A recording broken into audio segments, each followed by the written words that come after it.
شغلة تكونوا كلكم بخير كلكم en très très bonne santé. Aujourd'hui, j'ai vraiment pas planifié à faire une vidéo sur YouTube, mais après, je me suis dit pourquoi pas, parce que c'est un sujet dont je reçois beaucoup de questions sur Instagram. Et donc, je sais pas c'est quoi le titre de cette vidéo, mais sûrement quand là, quand vous êtes en train de voir la vidéo, sûrement il y a un titre, of course. Mais j'ai tellement d'idées en tête que je sais vraiment pas comment euh, mettre tout ça dans un seul titre, mais on verra par la suite. Je suis quelqu'un de super private, donc là je vais vraiment pas, j'ai pas envie de parler de ma vie personnelle ou de mes, peut-être mes expériences amicales, why not, mais vraiment j'ai pas envie de mentionner qui que ce soit ou de parler de ma vie. J'aime pas ça, j'aime vraiment pas ça sur les réseaux sociaux, mais je vais faire mon possible pour essayer de vous transmettre l'idée que j'ai en tête et transmettre ce que j'ai envie de vous transmettre tout simplement. Donc, sans plus tarder, let's get started. J'ai mis quelques points sur mon téléphone pour pas me perdre, mais je veux que ça soit vraiment super spontané, pas vraiment un script ou quelque chose. Je veux vraiment que ce soit super spontané et comme si c'est un FaceTime entre amis ou entre sœurs ou comme vous voulez. Donc, aujourd'hui, on va parler de la solitude, être seul et se sentir seul. Se sentir seul en étant entouré, mais on peut aussi être seul physiquement et c'est très très différent. Donc, moi, depuis que j'étais toute jeune, je suis quelqu'un de introvert, je suis une personne introvertie, je suis dans mon coin, j'ai toujours eu un cercle très très restreint d'amis et ça m'a jamais dérangé. Ensuite, quand ma famille a décidé d'immigrer ici, ça a été le gros, comment on va dire, ça a été vraiment, comment ça a été un très grand, je sais pas comment vous, je sais même pas c'est quoi le mot, mais ça m'a bouleversée, ça m'a vraiment bouleversée, ça a tout changé en moi et j'ai appris à me découvrir parce que quand j'étais en Algérie, bah, j'étais toujours entourée de ma famille, de mes amis d'enfance, tout ça. Et puis là, c'est très différent d'un coup, toute seule. Mais je l'ai très très bien vécu honnêtement. Ça n'a pas été une mauvaise expérience. Au contraire, ça m'a build, ça m'a forgé. J'ai appris beaucoup de choses sur moi. Et puis c'est la différence entre être seul et se sentir seul. Parce que parfois, on est entouré, mais on se sent incompris, on se sent seul, on se sent perdu dans nos idées et pas compris tout simplement.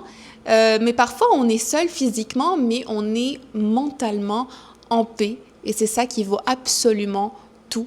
Le fait de toujours chercher quelqu'un qui nous ressemble, qui est 100% comme nous, qui peut réagir comme nous, on a toujours certaines attentes de certaines personnes, surtout si on est proche de cette personne, si on est des amis, quoi que ce soit. Attendre une certaine réaction, une loyauté, une profondeur précise. Et de passage, je voulais vous parler de mon expérience personnelle sans vraiment trop m'attarder là-dessus. Ça fait quelques années, donc j'avais une certaine amie, une amie X. Pour moi, en fait, c'était vraiment pas seulement une amie, c'était vraiment ma sœur. Et cette personne-là, je la remercie de tout mon cœur. On n'est plus amis, j'ai perdu contact avec cette personne depuis, ça va faire 5 ans maintenant, mais elle m'a appris la leçon de ma vie. Vraiment la leçon de ma vie. Sur le coup, j'ai été fâchée, j'ai été énervée, j'ai été dans toutes mes émotions. Mais avec le temps, j'ai compris que c'était vraiment une leçon et que j'avais besoin d'apprendre cette leçon. Moi, je suis quelqu'un de gentil. Je me vante pas, hein. Je suis pas juste là de vous dire je suis gentille. Non, non, non, mais vraiment, je suis quelqu'un de gentil. Je me mets à la place des autres. J'aime aider, j'aime mettre la personne à l'aise, confortable. Je suis toujours à l'écoute. Je suis ce genre de personne-là. Et en tout cas, je vous épargne les détails. Cette personne était super proche, donc vraiment c'était comme ma sœur. Je voulais la protéger, je voulais la mettre bien, je voulais qu'elle se sente bien. J'ai vraiment essayé de tout faire pour la mettre bien. Et là, sur le coup, je sais même pas pourquoi je me demande pourquoi j'ai fait ça. Pourquoi j'ai fait ça. Et at the end of the story, à la fin, qu'est-ce que cette personne m'a dit? Elle m'a dit, tu sais, parce que moi, je lui ai dit, mais cette personne elle n'a pas été reconnaissante vers la fin. Elle a vraiment pas été reconnaissante, ignorante. Et moi, j'ai pas aimé, of course. Et à la fin, la fille, elle m'a dit quoi? La personne en question, elle m'a dit, tu sais, moi, je t'ai pas demandé ça. Toi, tu voulais faire ça et tu l'as fait. True. À 100%, c'est vrai. J'ai fermé la porte. Je vous ai dit, sur le coup, j'étais très fâchée. Le temps passe et j'ai juste réalisé que elle a totalement raison, tu sais, la personne m'a pas demandé. Moi, je l'ai fait parce que j'ai aimé la personne. Vous voyez, parce que je l'ai aimée, c'était une sœur pour moi, mais elle m'a pas demandé de lui faire tout ça, donc je m'attends pas. Faut pas s'attendre à une reconnaissance ou à une certaine réaction. Et c'est ça les attentes. C'est ça, je vous parle des attentes. C'était la leçon de ma vie. Depuis, j'ai fermé la porte physiquement là, de mon appartement. Voilà, à l'époque, c'était dans un dorm de ma chambre. Et j'ai fermé la porte de mon cœur pour les personnes inconnues. Les personnes inconnues, les personnes de passage. Je me suis dit, j'ai pris une décision, je veux plus d'amis. Je ne veux plus d'amis. Parce que moi, je me donne à 100%, je suis là pour toi. Et à la fin, les personnes sont pas reconnaissantes. Tu sais, ça peut être choquant pour certaines, mais dites-vous, les personnes ne sont pas reconnaissantes. Et à la fin, elles vont dire, tu sais, moi, je t'ai pas demandé de me faire ça. Deuxième des choses, c'est le danger d'être attaché à une personne. Je vais bien m'exprimer parce que je sais qu'il y en a beaucoup d'entre vous, c'est des jeunes, c'est des adolescentes. Le danger, ça, honnêtement, moi je suis quelqu'un, oui, je m'attache difficilement quand même à la personne, donc alhamdoulilah, je n'ai pas ce problème-là en tant que tel. Mais j'ai remarqué, j'ai vu des gens de mon entourage à l'époque où ils étaient juste entourés de gens, comme ça, de gens juste pour avoir juste pour être entouré en fait.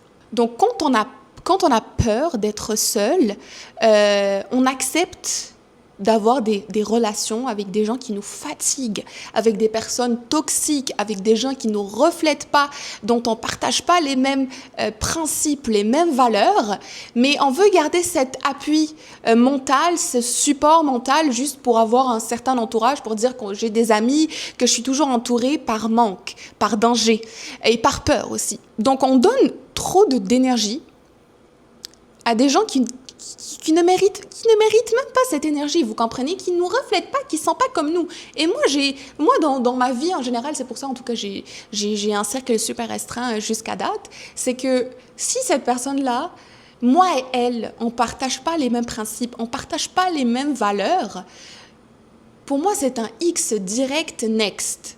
Parce que sinon, ça va être fatigant. Est-ce que je dois m'adapter? Est-ce que je dois changer de mentalité? Et il y en a qui font ça, et il y en a qui changent de mentalité, qui changent de personnalité juste pour plaire aux autres, juste pour que les gens t'acceptent, pour qu'ils te... Vous voyez là ils t'acceptent en fait tout simplement de te mettre dans leur entourage d'amis. Et je l'ai remarqué, c'est triste, c'est dangereux, c'est très dangereux parce que des fois tu te retrouves dans des problèmes, dans des dramas, dans des vrais problèmes. Et là par la suite tu te crées une vie qui te ressemble pas juste par peur de perdre ces gens-là, même si c'est des gens toxiques et c'est des gens très dangereux pour toi. Donc non, il faut apprendre à vivre seul, il faut apprendre à s'accepter, à se découvrir avant de juste s'attacher à n'importe qui, histoire juste d'avoir des amis, histoire juste d'avoir des gens avec qui je peux sortir, avec qui je vais prendre un café, which is totally wrong. On a aussi le petit cercle. Le petit cercle égale à moins de bruit, moins de drama, moins de comparaison, moins d'explications, de justifications, moins d'obligations de répondre, de sortir, d'avoir plus de temps pour toi, pour ta famille, pour tes projets, pour l'école, pour tes examens, pour ta révision. Et c'est ça ce que j'ai remarqué. À ma première année, c'était un peu n'importe quoi, alors que moi, je suis quelqu'un de studieux. Je mets des objectifs. Pour moi, à l'école, je joue pas avec ça. Mais à ma première année, parce que j'étais entourée, c'était même pas mes amis, c'était juste un entourage. J'avais beaucoup d'amis, pas beaucoup d'amis, j'avais beaucoup de connaissances. C'était trop brouillant dans ma tête et dans ma vie. Et j'étais pas trop focus sur ma vie honnêtement. Et à ma deuxième année, quand j'ai changé complètement d'entourage, d'environnement, j'ai tout changé, j'ai décidé de tout changer et juste me focaliser sur moi-même, les résultats étaient meilleurs, que ce soit à l'école, dans ma vie, avec ma famille. J'ai mieux avancé, je me sentais mieux dans ma peau et dans moi-même en fait. Je me sentais meilleure. C'est juste parce que j'ai évité le bruit, j'ai évité... Mais là, je vous dis quelque chose. Il y en a qui aiment ça, hein. Il y en a qui aiment ça, qui se retrouvent dans ça. Mais j'aimerais juste vous dire que si à un moment donné, tu te retrouves pas, tu réussis pas, tu n'arrives pas à avancer ou tu avances lentement, essaye de voir juste autour de toi qu'est-ce qui va pas, qu'est-ce qui va mal, qu'est-ce qui fait que... Peut-être il y a des gens qui t'affectent, hein. Il y en a qui t'affectent négativement, qui te laissent pas avancer proprement. Donc, essaye de faire le nettoyage de l'entourage et tu vas voir, hein, tu vas mieux avancer seul. Apprendre aussi à devenir sa propre safe place. C'est un point super important. Quand je vous poste beaucoup de late night cravings, les gens me demandent comment tu arrives à être autant calme, autant comme vraiment dans mon monde. Je ne l'étais pas avant, mais moi je suis quelqu'un de quand même calme dans la vraie vie. Quand tu me vois, je suis quelqu'un de super calme. Donc tout simplement, j'ai essayé de me créer quelque chose où je vais me sentir bien, où je vais être safe. Et c'est vraiment ça quand je filme, quand je cuisine, quand je suis à la maison, quand je fais mes routines, quand je filme, c'est ça ma safe place. C'est là où je suis bien, où je me sens bien, où je me sens vraiment comme complètement relax, même si ce que je fais est peut-être fatigant ou ça demande de l'énergie, même pour étudier, mais c'est ma safe place. Je peux aller manger seule, je peux conduire seule, je peux, je sais pas moi, sortir prendre un café seule, je peux aller au cinéma seule. Il faut apprendre sur soi d'abord, apprendre à apprécier sa propre présence. Beaucoup de gens ont de grands groupes, mais très très faible connexion et peu de connexion avec ces gens, which is totally true, et je l'ai vu de mes propres yeux, là je vous parle, je l'ai vraiment vu. Je l'ai pas vécu comme je vous ai dit, moi j'ai toujours eu un petit cercle, hein, pas de grand groupe, mais je l'ai vu de mon entourage, des gens avec qui j'étais plus ou moins proche. La quantité n'est pas égale à la profondeur. Absolument pas du tout. Tu peux avoir deux personnes sincères et être la plus heureuse au monde que quelqu'un qui est entouré de 20 personnes. Ça veut absolument rien dire et ce n'est pas une référence. Et quelque chose que j'ai appris aussi, toutes les amitiés ne sont pas faites pour durer une éternité.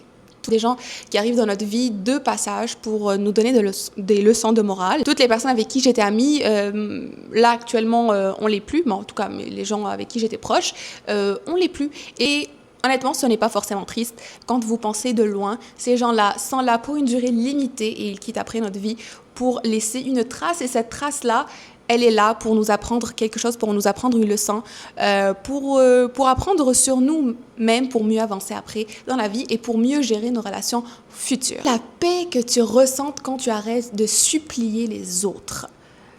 C'est un point super important dont on parle très très rarement de nos jours. Arrêtez de toujours initier, arrêtez de toujours faire le premier pas, arrêtez d'attendre les efforts des autres envers vous. Juste laissez les relations naturelles aller naturellement et c'est ça qui va absolument tout changer dans votre vie.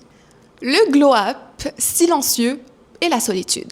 Ça, c'est un lien très, très important aussi. Tu apprends énormément sur toi-même. Tu développes des ambitions, tu deviens émotionnellement plus forte et tu construis ton identité sans dépendre des autres.